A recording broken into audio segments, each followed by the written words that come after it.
Zell Boy Army, what is going on? Welcome to another video on the channel. Man, I'm excited for this one, guys. This is the first video in a new series where once a week I'm looking at a new formation, a new tactic custom built just for that formation, tried and tested at the very peak of FIFA 2507 skill rating in Division Rivals. So it's the top of Division 1, so you can know it's tested against very good players, people with very good teams, and it's going to be a new formation that is a great way of playing the game and something a bit different. One of the things I've been seeing lots of complaints about is people saying they're bored of the 4-4-2, they're bored of the 4-2-3-1. If you've not seen my 4-4-2 tactics, I would recommend them. I've hit 830s this year in Weekend League. They're on my channel. Lots of people have loved them and said they've been getting some of the best results with them. But I wanted to try a new series where we look at different formation and tactics, see what I think of them. And guys, you're in for a treat today, honestly. The 4-2-2, I've played 4 games with it. 2 of them quit within like the first 10 minutes. And then one of the games, I won 11-0. And then the other game, 4-0. And I've recorded the footage of it, so I'm going to show you the tactic. I'm going to show you how the tactic played in games, show you some of the patterns. We didn't concede a goal in 4 games, and we scored like over 20 goals. One game we scored over double digits. Like, this formation and tactic is outrageously good in attack. It surprised me how good it was. Like, I thought it was going to be quite similar to the 4-4-2, to be honest, because compared to the 4-4-2 holding, the only technical change in there is a left mid and right mid become 2 cams. But it actually felt quite different in attack at times, how the cams played. So if you're looking for something a bit different, something that stands out a bit to the 4-4-2, but you still like that, then this tactic's going to be perfect for you. It's been tested. It looks really good. So what I'm going to do, I'm going to go through the tactic, explain to you why I've built the tactic that way, step by step. Then I'm going to show you footage of it in game, show you some of the highlights, some of the goals I scored, show you how to play with it, and then leave it with you. Something you guys can go and test. But for me, this could be up there for the best attacking formation in FIFA 21 right now. So I'm excited for you guys to test it. If this video can get to 250 likes, then I will also do a game where I play against another pro using this tactic, and I do a live commentary over it. So it won't be that I just analyze the game afterwards. I'll talk as I'm playing, talk you through my thought process. But I want to see some support, boys. 250 likes on the video. Let me know you're enjoying this type of content, and I'll get that video done for you. I'm trying to make content that you guys want, and I do appreciate the support a lot. Let's get into the tactic. So here we go. The 4-2-2. I've done 2 variations of it. I wasn't going to change to either of these, ultra defensive, ultra attacking. I wanted to just try this. I didn't even need to go to the press after possession loss because this one was so dominant. But that one's more... I will still recommend these ultra defensive and ultra attacking as like game plan situations for when you're seeing out a game or when you're trying to get back into a game. But for like default to start the game with, these are the 2 options I'm going to have. And this is the one I tended to go with. So 4-2-2, that's the formation in game. So you've got the 2 strikers. You've got the Lam, that's Mbappe, Ram, Figo, 2 CDMs. Then a flat back 4. I've gone on press on heavy touch because I just wanted to make sure as much as possible that I still use the pressing mechanics that are really good on this game. You could lower it to balanced if you're struggling a bit, or find yourself just getting opened up a bit too much. I've got the width on 5 because in my other formation, the 4-4-2, I sometimes go 4 width, even 3, but normally 4. Because I've got a Lam and a Ram, I wanted the width to be on 5. Just so they defend a little bit deeper. They don't tuck too centrally. I've got 3 depth to try and get the Lam and Ram to come back a little bit more. Because again, they're a bit further up than the left mid and right mid. I just don't want to be exposed too much behind by the pace. The offensive style's balanced. Generally speaking, for pretty much any formation, I'm going to generally go with balanced. Except for, in this series, we'll end up doing formations like the 4-3-3. That would be a possession one. If I do 4-2-4, that would be like a fast build-up, obvious reasons. And then if I do like a 5-2-1-2, that might be a long ball. But for most formations and styles on this game, it is probably going to be balanced because balance just works really well in the game. I've gone 6 width, so the cam and the two cams, the lamb and ram, are quite central. And I do think width's quite important still, so I've got 6. They do tuck in central, and you will see that in some of the goals. I've gone for 4 players in box. I was just testing it out. I didn't want it to be too much attacking the box. I've still got 2 strikers. I want the lamb and the ram to offer support. And then 1 corners free kicks, because genuinely you don't need more than 1 on either of those. The instructions: stay central, stay forward on the strikers. In all honesty, when the lamb and ram are offering width, I don't really want my strikers going from the middle. I don't like getting behind on a standard tactic because they just don't make enough variation in the runs. The lamb and the ram I've got on comeback on defense. You could experiment with getting to the box, but I like the mix. Comeback on defense just makes you stronger defensively. I've still got that creator destroyer thing that I do in my 4-4-2. So I've got Hullet, obviously, he's going to be the creator here. Balanced, cover centre. My destroyer, so the one who sits back a bit more, stops me getting counter-attacked, is Renato Sanchez. Cuts passing lanes, stay back while attacking, cover centre. And then I've got stay back while attacking on the fullbacks, because I don't want to be all out attack with this, to be honest. I don't think the 4-2-2 is that type of formation. The 4-2-2 more attacking one, so maybe if you're a goal down or you just want to play a bit more attacking, you enjoy that more, I would go with his press after possession loss. Same width, but up the depth from 3 to 6 so you can really press aggressively. Press after possession loss effectively makes you go from losing the ball to team press straight away. The offensive style, I've lowered the width. I'll explain why when we get to the instructions. More players in the box because it's more attacking. You see players in the same positions. So the strikers are the same. The cams are not on comeback on defense. They still will defend a bit, but I don't want them to come back as much because I want to be able to counter a bit more. Both CDMs are now balanced. So just more attacking options. And then this is a bit risky, but it's more attacking version. The balanced option on fullbacks I'm leaving on and going overlap. So that's why I'm not having as much width, because I'm going to be using balanced attack on the fullbacks. So I sit wide with the midfielders and strikers, or sit wide, sit narrow, and then there's more space out wide for the fullbacks.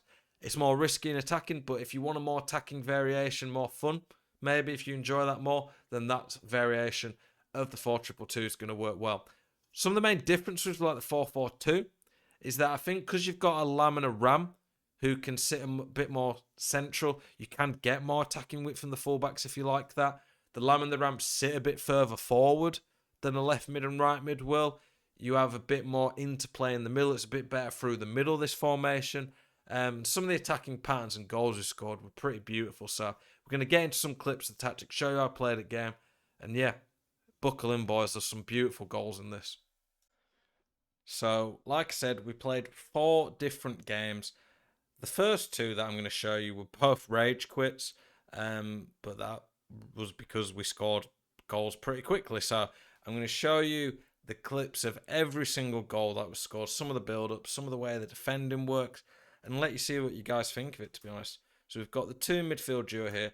We still have the lamb and ram operating here. They're a little bit more narrower than the right mid and left mid might be in the 4-4-2, which I quite liked. Offers a lot of attacking options. You can see here, the create Hullet, I'm just spinning. I'm always ideally looking for a pass into one of my strikers' feet. So on this account, I've got Neymar and Eusebio. Obviously, they're just crazy.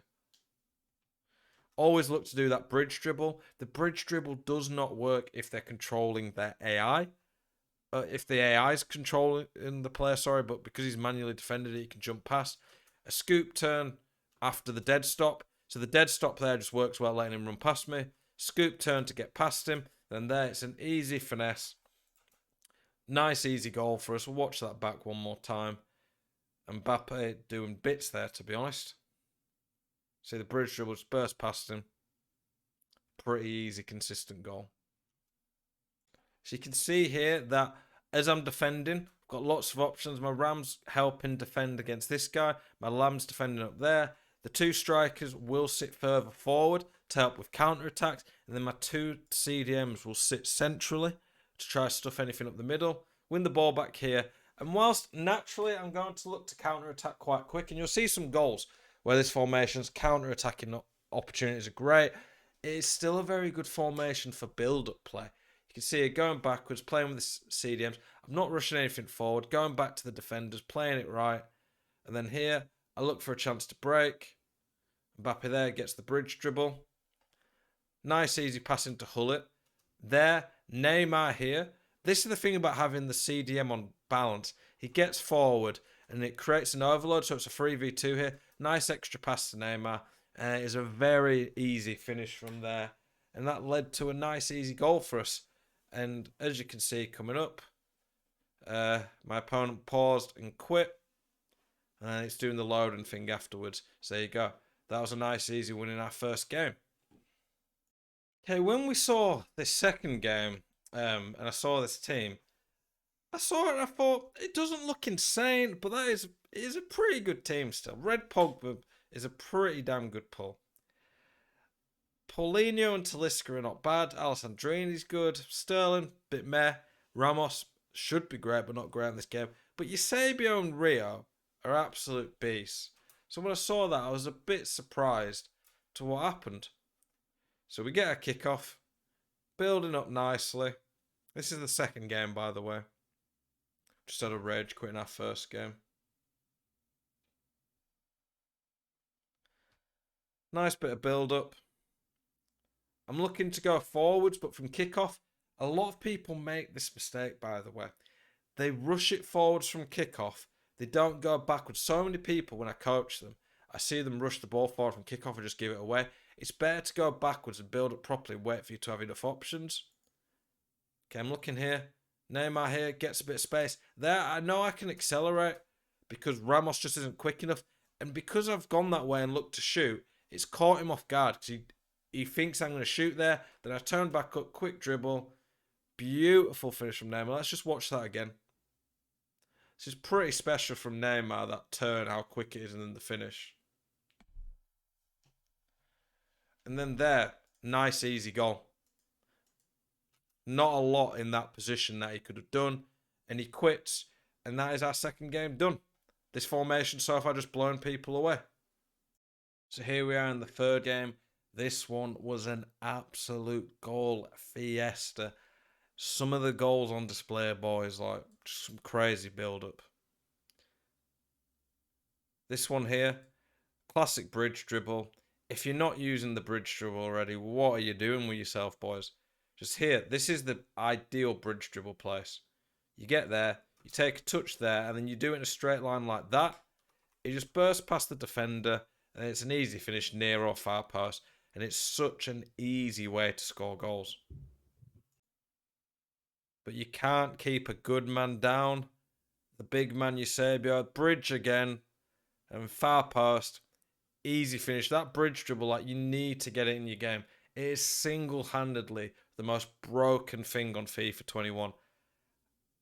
They don't seem to be looking to do any patches anytime soon as well. Like, if they don't patch the game, that bridge dribble is going to be insane for the rest of the year. And there's not a lot people can do about it, defending it. The best thing you can do is just let go of your defender and let the AI defend it. Got another goal coming up here. Mr. Louis Figo. Pretty nice dribbling by him here. Oh no, that was a different goal actually. But watch this one here. That was another goal that Figo scored.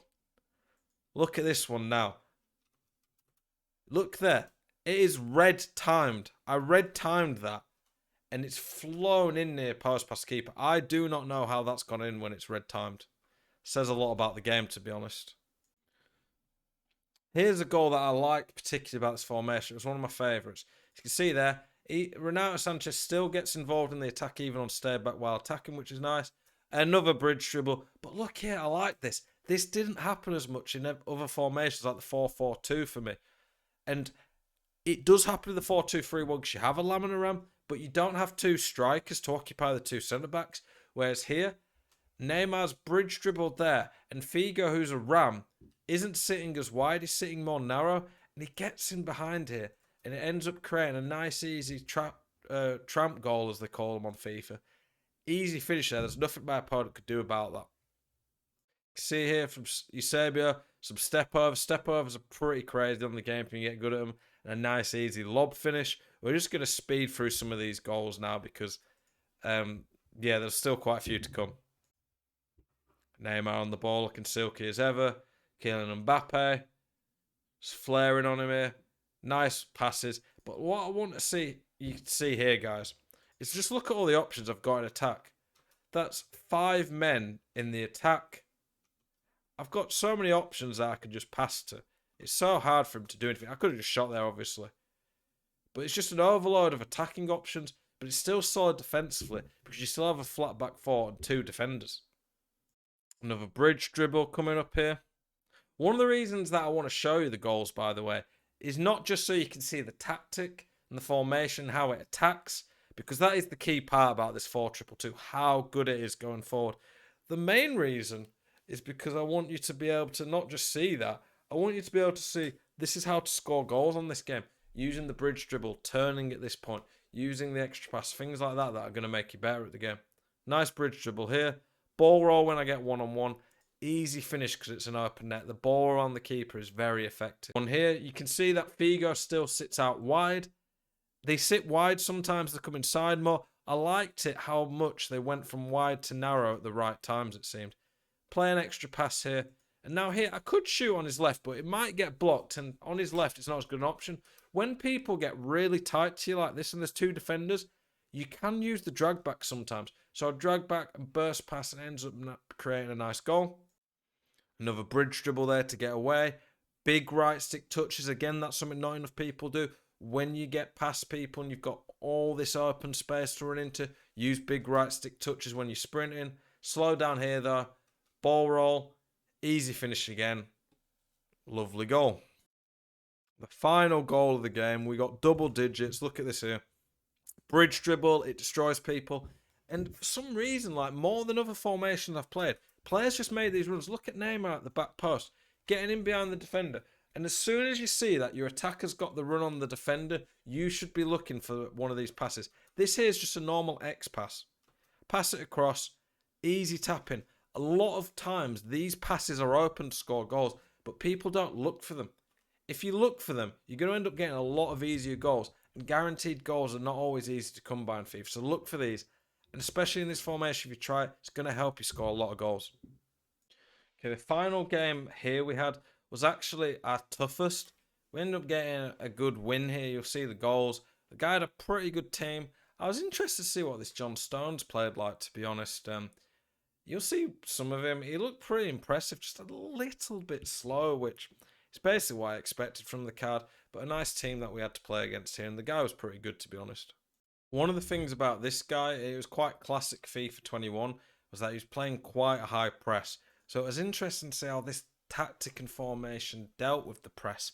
Naturally speaking, you'd think the 4-2-2 is going to be pretty good against the press because it has some decent width with a lamb and a ram outside, but then 2 strikers that you could get the ball to and counter-attack with. But here, it was the first part of the game. I wasn't expecting it. I got caught out there. But this is one thing that you need to do. If you lose the ball, you have to be a bit more proactive. You can see I've switched to the centre-back and stepped straight in. And the 4-2-2 was really good for that, to be honest. Here, I want to start a quick counter-attack because I don't want to get pressed inside my own box. But yeah, it'll be interesting for you guys to watch how I do this game against it. But this guy was a pretty good player. What do I do here? I've played these games already and I'm recording the feedback after it. Oh yeah, forgot about that one. I don't know how Eusebio missed that. Eusebio's been my best player I've used this year, but for these games, for some reason, he just missed some absolute sitters, but scored a lot as well. One of the things I like to do when I lose the ball around their defence or around here is I like to put the team press on. But you do have to be careful. So to put team press on, you press down on your controller and then left. You can see there it's on. When it's on, it's green like that. But you only get 20 seconds to use it. I like to pen people in with it and try win the ball high up the pitch. But you should turn it off. You should turn it off if they get past your midfield. Because when it's at your defence, it just leaves you all over the place. Varane, I don't know if I'd pulled him there, but Varane should be here. He's all the way over here. And look what ends up happening. I pulled this centre-back out here. I was trying to get the ball back. I probably shouldn't have. I probably should have just stayed here. You should always be looking to mark the most dangerous thing. And the most dangerous thing here is obviously the centre, someone getting through and goal. He plays the ball well. And I'd messed up. I should have turned the team press off. But here, I brought the keeper out a bit. But then later on, I brought the keeper out again. and Pope makes a big save for us. I did enough with the keeper to put him off, but it was a let-off. It was poor play by me. Show you some more clips of me defending here. I want to show you clips of this game because the guy was a good player and did test me a bit more. Because I want you to see also the defensive side of this formation. The formation tactic is mostly about why it is so good at attacking. And I wanted to start with a formation that would be good at attacking. But it's also important to see how you defend with it. So I'm controlling my CDMs a lot. I pull my centre-back out thinking I might be able to get the ball, but fair play, kept the ball well. I'm doing offside traps to try and not drop too deep. Moving my CDMs around constantly, trying to apply pressure, force him into a mistake. Hullet puts him under pressure, and then I force him there into a pass he doesn't want, and from there we keep the ball well and win the ball back for a counter-attack. And I end up messing the counter-attack up, I think. Do I? Oh, no. Do I? No, I didn't. I ended up scoring from that. I always forget what happens in these games. So there. This is, again, just why I say John Stones just isn't going to be good enough. Too slow there. Nice through ball. Figo's joins on the counter. He probably thinks I'm going to go there and just shoot. This was the dribble I was on about earlier, by the way, Figo. Lovely turn with Figo. I know I can burst past some quick control, and it's an easy finish from there. And all that started from just defending with my CDMs, not diving in, putting you under pressure, and then counter-attacking at pace. That is what the 4-2-2 is about, and I absolutely loved using this formation. So it's been a pretty tight game to this point. I'll go back a bit further so you can see this. I don't know if this is a bit of kickoff goal, but I thought it was still a pretty nice play. Going backwards, building up, trying to stretch the play. Eusebio makes a great run in behind here. He probably expects me to shoot across goal there. I see him slide, and it's not the best angle with the keeper coming out. So I don't shoot. I do go to do a dead stop fake, but realise I don't even need to, so I cancel it, do a pass, and it's a nice easy goal for Neymar. And the two strikes there have just created havoc. I was pretty surprised here that this shot coming up went in.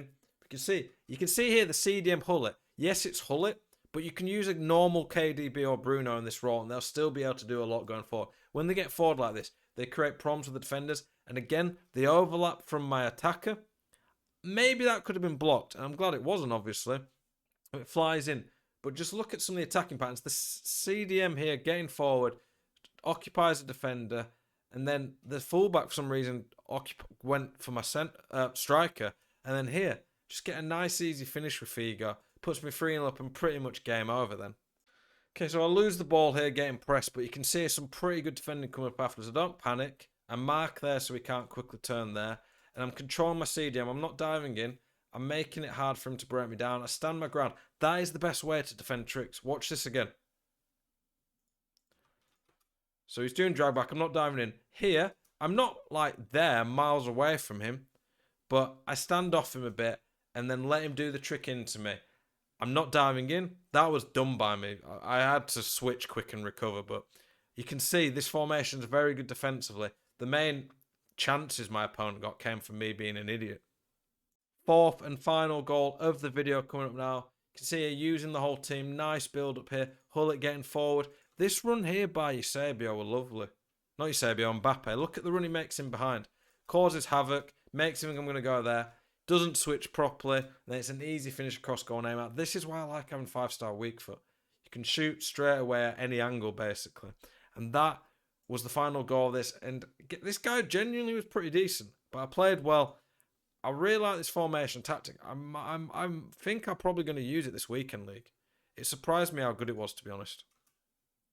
There you go, boys. There is the tactic. That is the formation in game. I know it's quite a long video, but my view when I do these videos is I want to give you as much depth and detail as possible. I didn't want it to be one of these where I've just tried it for one game. I tried it for 4 games. High skill rating, 2,500 in division rivals. Playing top players, some of the best you can play in FIFA. And as you can see, the tactic was pretty crazy. In the 2 full games we played, we scored 15 goals in 2 games. And it wasn't like the opponents were putting the pad down. It was just crazy going forward, this tactic. I couldn't believe quite how good it was going forward. You've seen the tactic. You saw how the team played in game.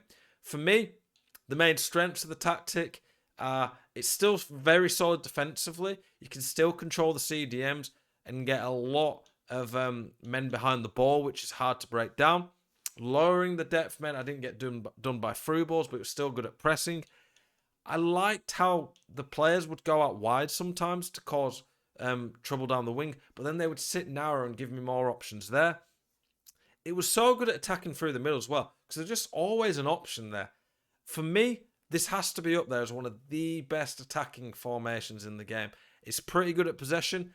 I didn't see a massive weakness. The closest thing to a weakness would be that there wasn't a massive link up between the CDM and the cam, but that's where getting Gullit to go forward a bit more helps. You do sacrifice a bit of the defensive stability there, but I still really liked it. For me, it's going to be a struggle to find a formation in this series that I actually think is going to play much better than that. That was a great one. I think I'm going to use this for a weekend league and then probably do another video about it next week. Next week, we will do another one of these videos where we look at a different formation. But yeah, I really enjoyed this one. For me, it's in the debate for the best attacking tactic formation in the game. Let me know what you guys think. Try it out. Let me know how you find it. Appreciate you guys' support. Have a great evening.